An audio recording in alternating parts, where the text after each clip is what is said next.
que vous comprenez ce verdict? Forcément non. Non, parce qu'il est factuellement déjà erroné, selon nous.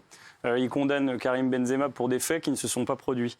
En fait, la conversation alléguée entre Karim Benzema et Valbuena, personne ne la connaît.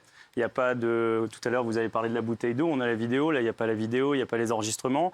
Et on essaye de la retisser à partir d'une autre conversation que Karim a eue avec un de ses amis. Et moi, je trouve que c'est très dangereux d'essayer d'interpréter des conversations. On sélectionne un mot, on en enlève un autre.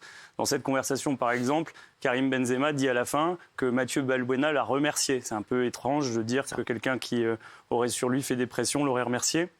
Donc, on espérait vraiment qu'au regard de ces arguments-là et du fait que c'est une histoire quand même qui est très ancienne, sur laquelle on est en train de parler d'une complicité de tentative de chantage... Alors, est-ce que vous pouvez nous dire ce qui lui est reproché à Karim Benzema pour les personnes qui ne connaîtraient pas cette histoire qui date? Ce que M. Valbuena dit, un mois après la conversation, c'est qu'il aurait un ressenti qui serait que M. Benzema...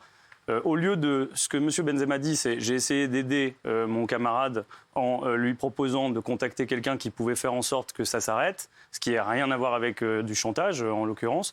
Et M. Valbuena, un mois après, dans des circonstances un peu curieuses, dit qu'il a ressenti une forme de pression. Sauf qu'en fait, on ne sait pas exactement ce que les deux se sont dit et que dans ce cadre-là, le doute, il doit normalement profiter à M. Benzema. Alors, ça n'a pas été le cas dès la première minute. Ça fait 5 ans qu'on parle de cette affaire de sextape et ça a eu des conséquences, j'ai envie de dire, et pour l'un et pour l'autre. Mais aujourd'hui, la condamnation de M. Benzema, elle est lourde quand même. Elle est lourde. D'ailleurs, le procureur avait dit qu'il ne faut pas le juger comme tout le monde. On va la rappeler, c'est le maximum. C'est condamné à 1 an d'emprisonnement avec sursis, 75 000 € d'amende.